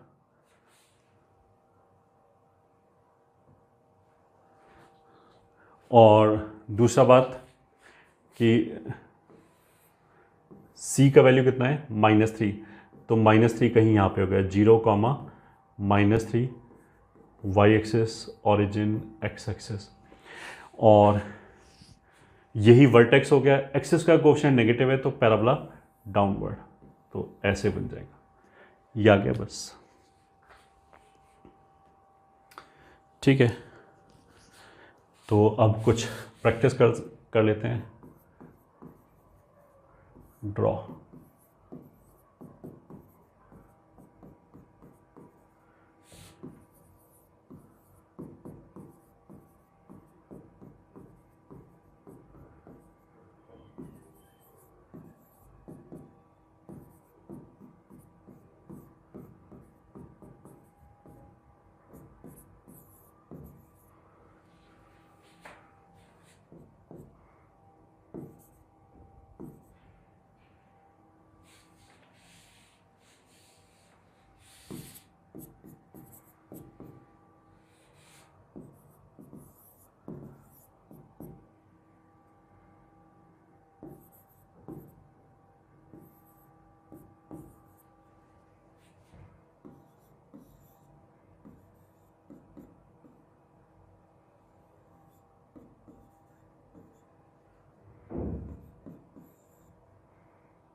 तो what you can do, you can pause the video and try to make these graphs. I am going ahead. फिर उसके साथ मैच कर सकते हो कि कितने तुम्हारे सही हुए कितने गलत हुए. I am straight forward going for it.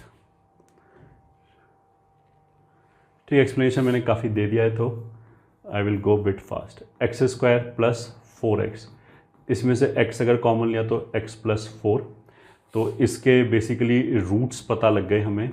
एक तो 0 हो गया और एक -4 हो गया. ये जो x प्लस 4 है ये 0 कब होगा, x बराबर -4 रखने में, तो -4 रूट्स हो गया. एक्स स्क्वायर कोएफिशिएंट पॉजिटिव है तो इसलिए पैराबोला अपवर्ड, तो जो इसका ग्राफ बनेगा पैराबोला अपवर्ड 0 और -4 रूट, तो ऐसे y एक्सेस x एक्सेस -4 0, और जैसा हमने बोला था कि ये -2 पे होगा वर्टेक्स.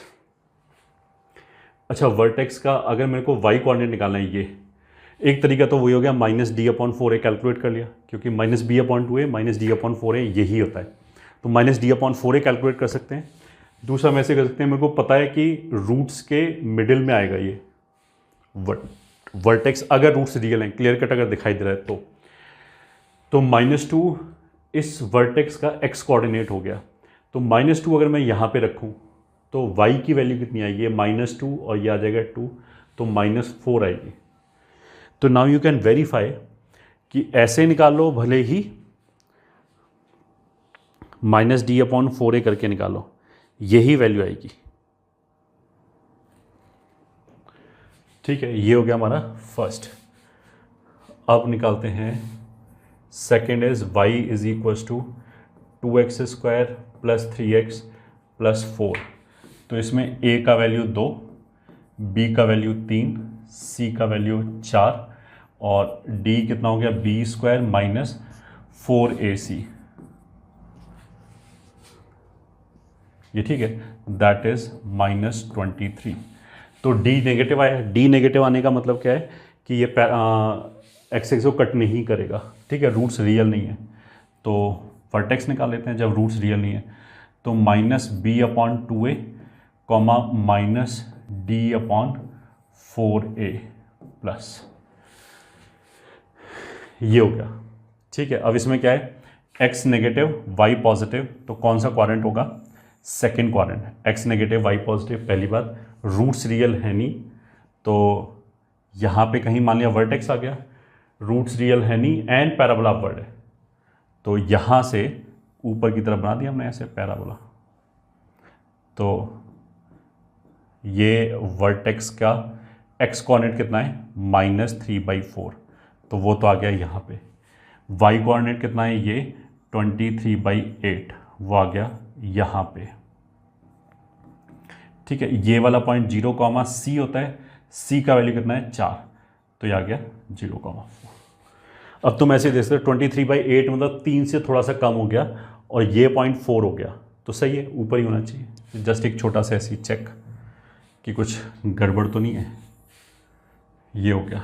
ठीक है, अब थर्ड एग्जांपल क्या है, y बराबर x -4 5 -x, माइनस कॉमन निकाल के x -4 x -5. तो ये तो बहुत ईजी हो गया. इसमें तो जो रूट्स हैं वो 4 और 5 हैं, 4 और 5 है, दिख रहा है रूट्स. एंड अगर इसको मल्टीप्लाई करें तो यहाँ पे जो एक्स स्क्वायर के साथ ये माइनस आएगा, तो एक्स स्क्वायर का कोएफिशिएंट नेगेटिव मतलब पैराबोला डाउनवर्ड्स, 4 और 5 रूट्स हैं, तो पैराबोला डाउनवर्ड्स एंड 4 और 5 रूट्स हैं, तो ये 4 हो गया, ये 5 हो गया, एक्स एक्सेस वाई एक्सेस. अच्छा, अगर हम ये वर्टेक्स निकालें ना, तो दिस प्लस दिस बाई 2 मतलब ये 9/2 पे आएगा बेसिकली. ये 0, तो 0, कितना आएगा कांस्टेंट, इन दोनों को मल्टीप्लाई करके. जब इन दोनों टर्म्स को मल्टीप्लाई करेंगे तो 4 टर्म आएंगे टोटल. उनमें से जब 5 और -4 को मल्टीप्लाई करेंगे तभी कांस्टेंट आएगा, वरना बाकी सब में x आएगा, तो वो हो गया -20. So this is -20. ठीक है, इसका y कोऑर्डिनेट चाहिए, तो या तो ऐसे करो, इस इक्वेशन को पूरा ओपन कर लो, ABC की वैल्यू निकालो, फिर वहाँ से d कैलकुलेट कर लो, और वर्टेक्स का जो y कोऑर्डिनेट होता है वो -d/4a होता है, इतना कैलकुलेट कर लिया. ठीक है, या फिर हम ऐसे कर सकते हैं 9/2 रख दिया यहाँ पे, तो 9/2 रखेंगे तो 8 1/2 आ गया, यहाँ से -1/2 आ गया तो ये 1/4 आ जाएगा। ऐसे भी कैलकुलेट कर सकते हैं क्योंकि एक्स कोऑर्डिनेट मेरे को पता है। ठीक है, एक्स कोऑर्डिनेट हमने कैसे निकाला है, रूट के मीन से, रूट के मिड पॉइंट से। अदरवाइज जो एक्स कोऑर्डिनेट है वो -b/2a करके भी निकाल सकते हैं। वर्टेक्स हमें होता है -b/2a और -d/4a ऐसे करके होता है। ये हो गया थर्ड एग्जाम्पल। अब आता है fourth example, that is y = x² + x - 1। तो इसमें a का वैल्यू 1, b का वैल्यू 1, c का वैल्यू -1 एंड d का वैल्यू b² - 4ac 5। ठीक है, ये हो गया। तो जो इसके रूट्स आएंगे वो आ जाएगा -b ± √d/2a, ऐसे आएगा। ठीक है, -1 - √5 एक नेगेटिव वैल्यू होगा, -1 + √5 एक पॉजिटिव वैल्यू होगा। ठीक है, एक्सिस का क्वेश्चन पॉजिटिव है, मतलब a पॉजिटिव है, तो पैराबोला अपवर्ड्स कुछ ऐसे बनेगा। ठीक है, ये रूट हो गया -1 - √5/2।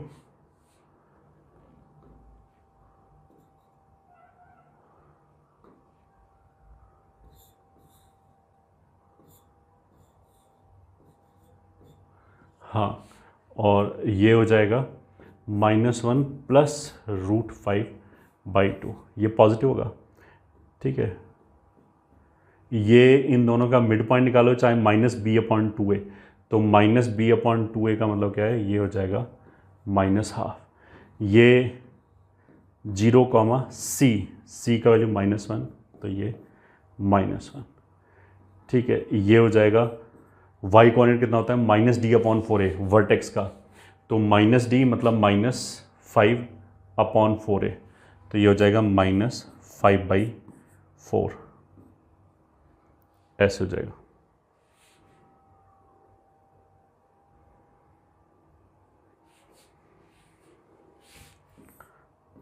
ये हो जाएगा -5/4। ये हो गया हमारा फोर्थ ग्राफ। ठीक है,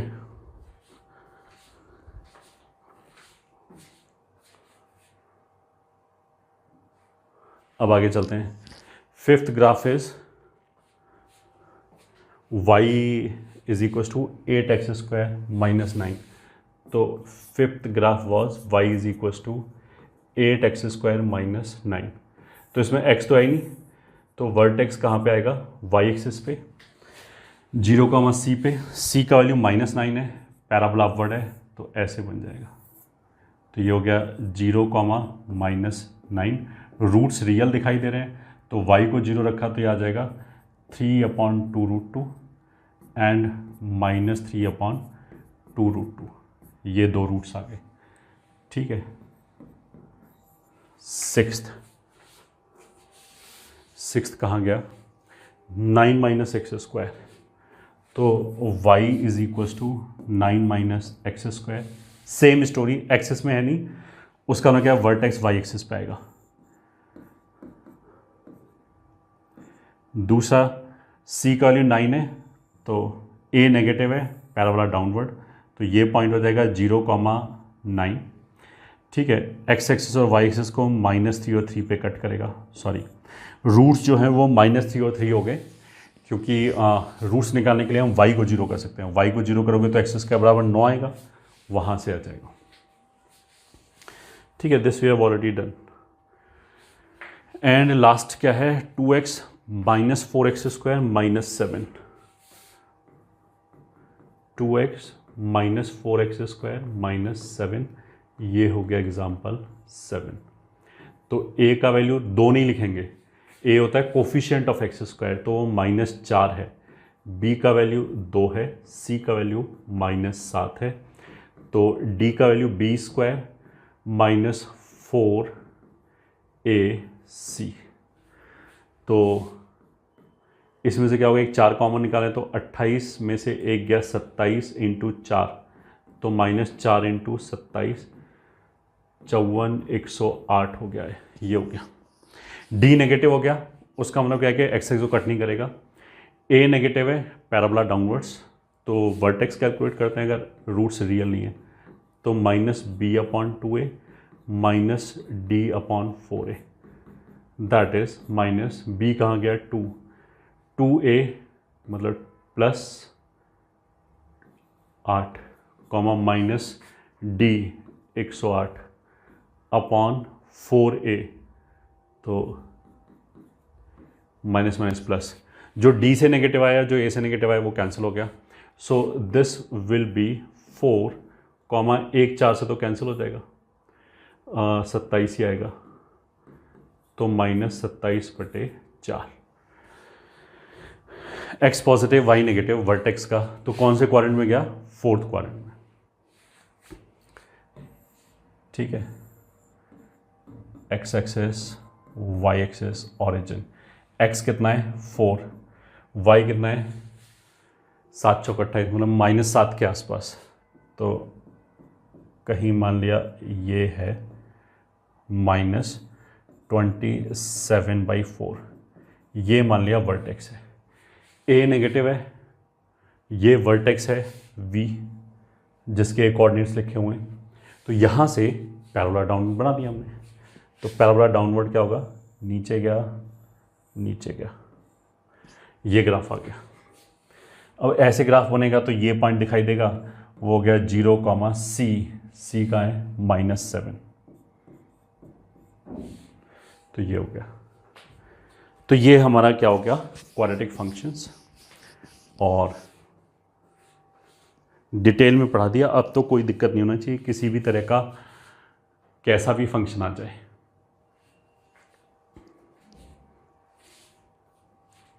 ठीक है, तो अभी तक हमने क्या क्या पढ़ा, सबसे पहले हमने पढ़ा कांस्टेंट फंक्शन, फिर हमने पढ़ा लीनियर फंक्शन, फिर तीसरा था क्वाड्रेटिक फंक्शन। अब हम चलते हैं 4th पे। ठीक है, and 4th is y is equals to x⁻n।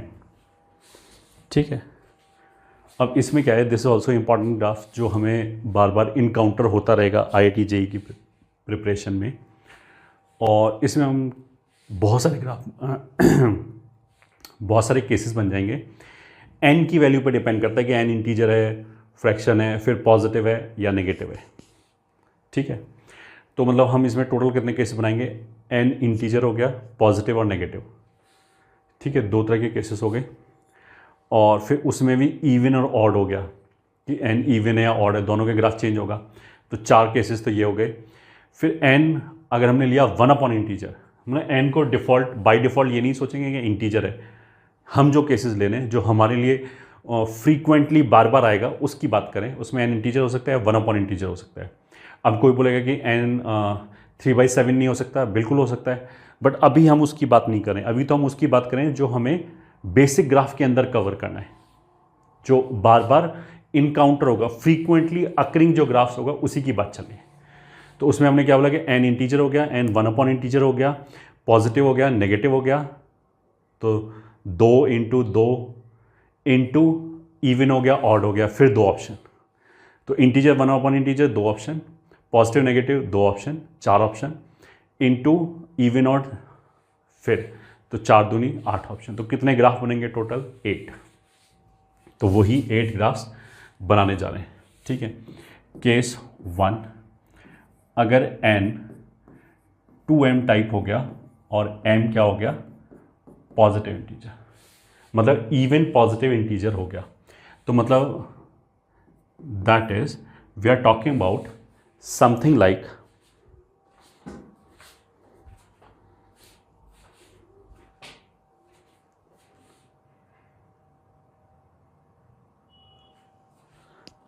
हाँ, we are talking about something like y बराबर x² हो गया, और y बराबर x⁻4 हो गया, और y बराबर x⁻6 हो गया। इस तरह की बात चली है। इन सभी केसेस में जो ग्राफ होगा वो दिखने में एक जैसा ही होगा। ठीक है, दिखने में वो ऐसे ही आएगा। मतलब ये यहाँ ऑरिजिन से पास करे, ठीक है। तो मतलब ये हो गया y is equal to x raise to power 2m का ग्राफ, और जिसमें m पॉजिटिव इंटीजर है, मतलब नेचुरल नंबर है। तो ऐसे ग्राफ बनेगा, एक्स स्क्वायर का ग्राफ ऐसे बनेगा, इसी तरह का ग्राफ सबका बनेगा, चाहे वो एक्स रेज टू पावर 4 हो, चाहे एक्स रेज टू पावर 6 हो। ये तो एक बात हो गया। चलो इसमें केस 2 पहले ये भी देख लेते हैं। केस 2, अगर n की वैल्यू 2m प्लस 1 हो गई और m वही नेचुरल नंबर हो गया, मतलब that is we are talking about y बराबर एक्स क्यूब और y बराबर एक्स रेज टू पावर 5 और y बराबर x raise to power 7 etcetera. तब जो ग्राफ आएगा वो फिर ऐसे आएगा। इस वाले केस में क्या होगा, जैसे y बराबर एक्स क्यूब ले लिया, अगर x पॉजिटिव है तो y पॉजिटिव है, ठीक है। इसमें तो x पॉजिटिव y पॉजिटिव मतलब फर्स्ट क्वाड्रेंट, तो ग्राफ फर्स्ट क्वाड्रेंट में आएगा। अगर x नेगेटिव है तो y भी नेगेटिव हो जाएगा, क्योंकि नेगेटिव का ऑड पावर, क्यूब हो, फिफ्थ पावर हो, वो नेगेटिव रहेगा। तो उसका मतलब क्या है कि थर्ड क्वाड्रेंट में आ गया। तो इस वाले केस में जो ग्राफ आएगा वो फर्स्ट और थर्ड दो जगह पे आएगा। इस वाले केस में क्या था, x अगर हमने यहाँ पॉजिटिव रखा तो भी y पॉजिटिव, x नेगेटिव रखा तो भी y पॉजिटिव। तो इसमें तो x पॉजिटिव या नेगेटिव कुछ भी रखो, y पॉजिटिव ही आएगा। तो x एक्सिस के ऊपर y पॉजिटिव होता है, नीचे नेगेटिव होता है, तो इसलिए नीचे ग्राफ ही नहीं आए, क्योंकि यहाँ कभी y नेगेटिव ही नहीं होगा। इसमें बस क्या होगा, फर्स्ट, इस वाले केस में फर्स्ट और थर्ड में आएगा। जैसे यहाँ तो फर्स्ट और सेकंड में आया, तो फर्स्ट का ग्राफ तो दिखने में ऐसे ही लगेगा, थर्ड के लिए बस हमने ऐसे कर दिया इसको, तो ग्राफ ऐसे आएगा। मतलब इसको ऐसे होता है, इसको उठा के नीचे कर दिया, नीचे ऐसे आ गया बस, ठीक है। तो ये ग्राफ आ गया। अगर हमसे कोई बोले कि y बराबर एक्स क्यूब कैसे बनेगा, तो हम बोले ऐसे बनेगा। एक्स रेज टू पावर 5 कैसे बनेगा, ऐसे ही बनेगा, ऐसे ही बनेगा, ठीक है। 7 कैसे बनेगा, ऐसे ही। 71 कैसे बनेगा, तो 71 ऑड है, पॉजिटिव इंटीजर है, तो भी ऐसे ही बनेगा, दिखने में ऐसे होगा, ठीक है। बट अगर कोई हमसे अब बोले कंपैरिजन ग्राफ, ठीक है, मतलब इसके कंपैरिजन में मान लिया कोई मेरे से बोले कि y बराबर एक्स स्क्वायर एंड y बराबर एक्स रेज टू पावर 4 का ग्राफ बनाओ और एक ही X axis Y axis use करनी है, तो दिखने में तो दोनों ग्राफ एक जैसा होगा, बट अगर मेरे को एक ही एक्सिस के ऊपर दोनों ग्राफ बनाने तो एग्जैक्टली सेम ग्राफ तो नहीं बना सकते ना।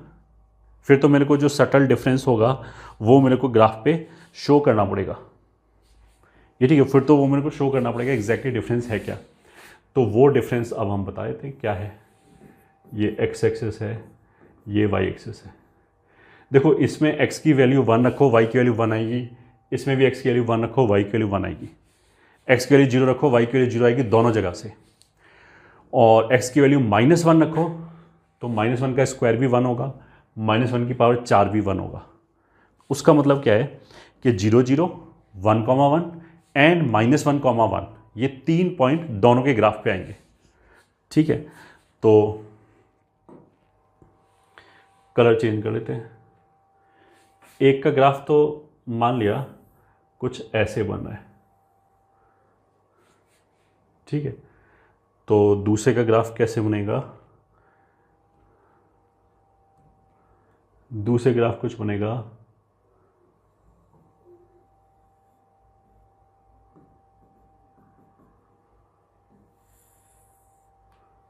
ऐसे, ठीक है। तो x बराबर 1 रखने पे ये जो पॉइंट आया 1,1 ये दोनों के ग्राफ पे है, ठीक है। ऐसे ये जो पॉइंट आया -1,1 ये दोनों के ग्राफ पे है, यहाँ y की वैल्यू 1 है, 0 0 दोनों के ग्राफ पे है, ठीक है। उसके बाद क्या हुआ कि एक्स स्क्वायर और एक्स रेज टू पावर 4 में पावर किसका बड़ा है, एक्स रेज टू पावर 4 का।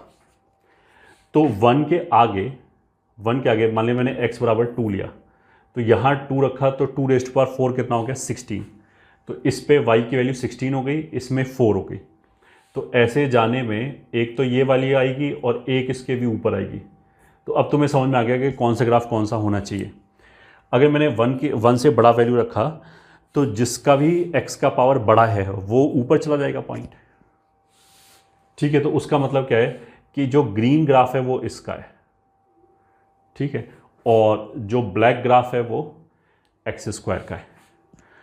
तो -1 और 1 के बाहर जिसका पावर बढ़ा है, जैसे एक्स स्क्वायर और एक्स रेज़ टू पावर 4 में एक्स रेज़ टू पावर 4 बढ़ा है, उसका ग्राफ ऊपर आएगा। तो यहाँ ग्रीन ग्राफ ऊपर है, ब्लैक के ऊपर है ग्राफ ऊपर, यहाँ पे भी ऊपर है।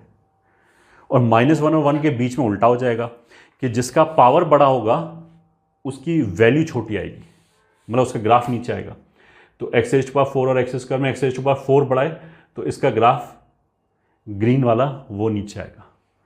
ठीक है, वो क्यों आएगा, वैल्यू रख के देख सकते हो। अगर हमने 0 और 1 के बीच में वैल्यू ली, मान लिया हाफ, तो हाफ का हम स्क्वायर करें या फोर्थ पावर करें, तो फोर्थ पावर करने में वैल्यू छोटा हो जाएगा। हाफ का स्क्वायर करने का मतलब क्या है कि आधे का आधा, और हाफ का वैल्यू 4 करने का मतलब क्या है, हाफ का पावर 4 करने का मतलब क्या है कि आधे के आधे के आधे का आधा। तो ऑफकोर्स वैल्यू डिक्रीज हो गया ना, वैल्यू डिक्रीज हो गया मतलब वाई डिक्रीज हो गया, वाई डिक्रीज हो गया मतलब ग्राफ नीचे आ गया। तो इसलिए ग्राफ ये नीचे आएगा। ये तो था देखो माइनर एक्सप्लेनेशन, अगर समझ में आता तो वेल एंड गुड, अदरवाइज ऐसे रट्टा मार लिया। ये तो इस वाले केस में कंपैरिजन ग्राफ हो गया ये, ठीक है फर्स्ट। अगर हम इस वाले केस में बोलें कि y बराबर एक्स रेज़ टू पावर 5, अच्छा अगर इस वाले केस में मैं एक्स रेज़ टू पावर 6 का ग्राफ बोलूँ तो वो क्या होगा कि 1 के आगे इन दोनों के ऊपर आएगा और 0 और 1 के बीच में दोनों के नीचे जाएगा, सबसे नीचे से जाएगा जो एक्स रेज़ टू पावर 6 होगा वो, सही है। तो ऐसे y is equal to x raise to power 5 odd power and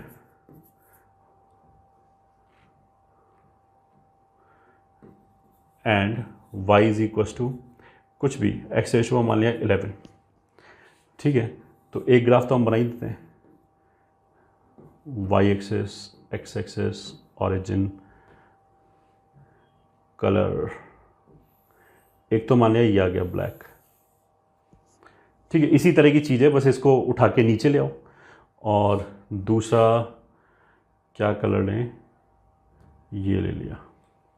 दूसरे में क्या होगा, ऐसे कि अगर वो इधर ऊपर है तो इधर नीचे होगा, और ऐसे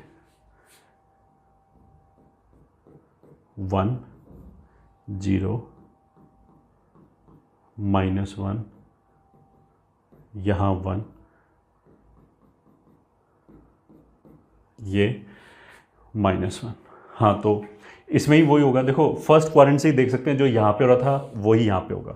तो यहाँ पे क्या हो रहा था कि 0 और 1 में तो हायर पावर वाला ग्राफ नीचे होगा, 1 के आगे हायर पावर वाला ग्राफ ऊपर होगा। तो एक्स रेज़ टू पावर 5 और एक्स रेज़ टू पावर 11 में हायर पावर किसका है, 11 का। तो 1 के आगे 11 वाला ऊपर होगा। तो इन दोनों ग्राफ में हम बोलें तो ये ऊपर है पॉइंट, ये नीचे है। तो ये हो गया इसका black graph x raise to power 11 का, और ये वाला ग्राफ हो गया एक्स रेज़ टू पावर 5 का।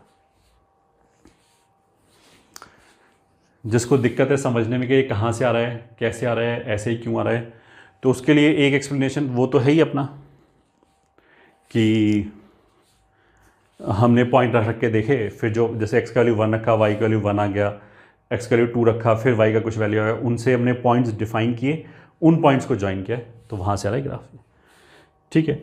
तो ये तो हमारा कौन से फर्स्ट 2 केसेस हो गए, केस 1 केस 2, जब इवन पॉजिटिव है, ऑड पॉजिटिव है, ठीक है। केस 3 जब n का वैल्यू हो जाए 1/even and m belongs to i plus, मतलब we are talking about x raise to power 2n। तो for example y is equals to root X, y is equals to 4th root of x, y is equals to 6th root of x, even root. तो graph कैसे आएगा, ऐसे आएगा, y axis origin, x axis, ठीक है। मतलब 0 0 से share करेंगे, एक्सिस में कभी नेगेटिव होगा नहीं, इवन रूट के अंदर x नेगेटिव नहीं हो सकता, ये ठीक है। रियल फंक्शन की बात करें, नेगेटिव नहीं हो सकता तो लेफ्ट पे ग्राफ नहीं आएगा। तो मतलब y एक्सिस के लेफ्ट पे ग्राफ नहीं आया, 0 रखने पे वैल्यू 0 आएगा, तो यहाँ से शुरू हुआ आगे चला गया, बस यही ग्राफ हो गया, ठीक है। केस 4 n बराबर 1/2m+1 and m is natural number, मतलब we are talking about odd root 2m+1। ठीक है, तो for example y is equals to cube root of x, या फिर y is equals to 7th root of x या 5th root of x etcetera, ये सब है। अब ऑड रूट में क्या हो गया, मतलब ऑड रूट का मतलब क्या, जैसे 5th रूट का मतलब x⁵1/5 हो गया, ये तो समझ में आता है। ऑड रूट में क्या है, x नेगेटिव भी हो सकता है, कोई दिक्कत नहीं है, x नेगेटिव हो गया तो भी चलेगा। ठीक है, तो इस बार तो ग्राफ लेफ्ट पे भी आएगा, राइट पे भी आएगा। तो पॉजिटिव साइड पे तो वैसे ही ग्राफ रहेगा जैसा पहले था, and let's change the colour. Positive side पे तो ऐसे आएगा, नेगेटिव साइड पे बस ऐसे आ जाए, 0 x एक्सिस y एक्सिस, ये आ गया ग्राफ। ठीक है, आई होप दिस इज क्लियर। ठीक है, पहले 4 केस हो गए। इनको हम ऐसे बोल सकते हैं कि इन चारों केसेस में जो x वाला टर्म था वो न्यूमरेटर में था। ठीक है, अब इन्हीं चारों केसेस में अगर मैं यहाँ पे जैसे 1/2m है, इस m को नेगेटिव ले लूँ तो नेगेटिव की वजह से क्या होगा, पावर नीचे चला जाएगा, मतलब x का टर्म नीचे चला जाएगा। तो केस 5 में फर्स्ट केस क्या था, x², तो अब हम ले लिया 1/x², उस x² को नीचे ले गए। तो केस 5 में अगर n 2m हो जाए और m हो जाए नेगेटिव इंटीजर, ठीक है, तो for example we are talking about 1/x², 1/x⁴, x⁴ even power denominator में। तो डिनोमिनेटर में देखो, अगर इवन पावर आएगा, पहली बात तो कि x को वैल्यू 0 नहीं रख सकते इसमें, ठीक है, 0 पे डिफाइन नहीं होगा, और जो ग्राफ आएगा that will look like this. ठीक है, अब इसके लिए y एक्सिस और x एक्सिस दोनों एसिम्पटोट्स की तरह काम करेगा। ठीक है, मतलब ये वाला जो गैप है ये घटते घटते इन्फिनिटी तक जाएगा, ये समय आता है ऐसे इन्फिनिटी तक जा रहा है दोनों साइड पे। ठीक है, केस 6 हो गया, अगर n 2m+1 हो जाए और mi- हो जाए, मतलब we are talking about 1/x या x³, मतलब x का भी ग्राफ ऐसे होगा, 1/x का ग्राफ भी ऐसे ही होगा, 1/x³, 1/x⁵5, 7, 9, सबके ग्राफ एक जैसे ही बनेंगे। ठीक है, और वो कैसे बनेंगे, इसमें तो क्या था, अगर x मैंने नेगेटिव रखा, जैसे -2 रखा, तो -2 का स्क्वायर 4, तो 1/4 आ गया, y की वैल्यू तो पॉजिटिव आई, तो x नेगेटिव रखने पे y पॉजिटिव आ रहा है, तो ग्राफ फर्स्ट क्वाड्रेंट, मतलब सॉरी y नेगेटिव नहीं आया तो मतलब y ऊपर ही रहा ग्राफ। इसमें ऐसा नहीं है, इसमें अगर x की वैल्यू मानिए मैंने -2 रखा तो ये -1/8 हो जाएगा, तो अगर x पॉजिटिव है तो ये पूरा y भी पॉजिटिव रहेगा, x नेगेटिव है तो y भी नेगेटिव रहेगा। तो इसीलिए क्या होगा कि ग्राफ वापस फर्स्ट एंड थर्ड क्वाड्रेंट में आएगा। ठीक है, तो फर्स्ट क्वाड्रेंट में तो वैसे दिखाई देगा जैसा ये था ना, इधर भी एसिम्प्टोटिक बिहेवियर, इधर भी एसिम्प्टोटिक, और बस ये थर्ड में आ जाएगा। इसको नीचे ले आए, इवन पावर की वजह से तो नेगेटिव नहीं हो सकता था, y की वैल्यू ऑड पावर में हो जाएगा।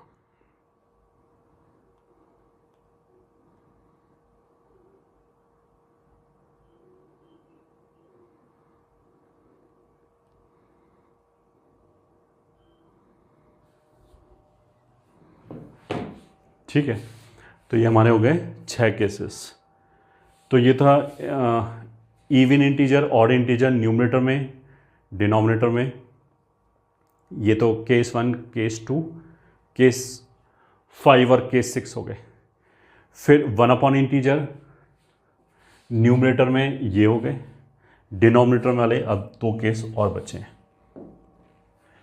तो केस 7 हो गया अगर n का वैल्यू हो जाए 1/2m and m negative integer हो जाए, तो for example y is equal to 1/√x या फिर y is equal to 1/4√x या फिर 6th√x, तब जो ग्राफ आएगा वो कैसे आएगा? Very simple. जो पहले 4 ग्राफ थे जिसमें चारों में x न्यूमरेटर में था, उसमें अगर x 0 रखोगे तो सब जगह y 0 आएगा। तो पहले चारों ग्राफ ऑरिजिन से पास कर रहे थे। अगले चारों में x डिनोमिनेटर में, केस 5, 6, 7, 8, x डिनोमिनेटर में तो x 0 रख ही नहीं सकते, डिनोमिनेटर 0 अनडिफाइन हो जाएगा। तो उन चारों केसेस में क्या होगा कि 0 रख ही नहीं सकते। एंड अगर हम x 0 की तरफ जाएं, x 0 कहाँ पे होता है? y एक्सिस पे। तो अगर हम y एक्सिस की तरफ जाएं तो एसिम्पटोट की तरह काम करेगा y एक्सिस इन चारों ग्राफ में। तो इस बार जो ग्राफ आएगा वो बस ये आएगा, मतलब जो 1/x² टाइप ग्राफ है वैसा ही था, बट उसमें दोनों तरफ था, इसमें केवल इधर है क्योंकि यहाँ x नेगेटिव नहीं रख सकते रूट की वजह से। अगर 1/x² है तो वहाँ तो x नेगेटिव रख सकते हैं 1/x² में तो x नेगेटिव रख सकते हैं, यहाँ नहीं रख सकते। तो केवल इतना ही ग्राफ आएगा। Case 8 final n is equal to 1/2m + 1 और जिसमें m क्या है? Negative integer. तो we are talking about cube root of x।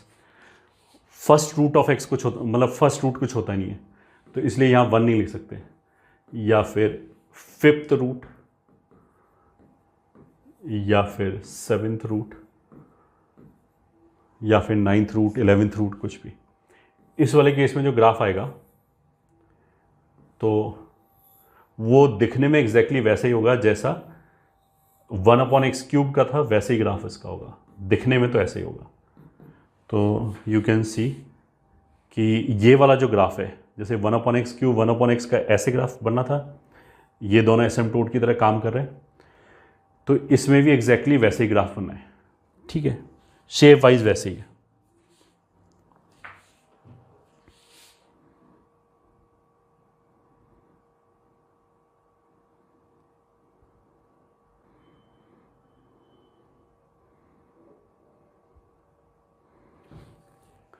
ठीक है, तो ये हमारे 8 पावर ग्राफ्स हो गए जिसमें x की पावर में कुछ लिखा था, और वो हमने टोटल 8 केसेस बनाया।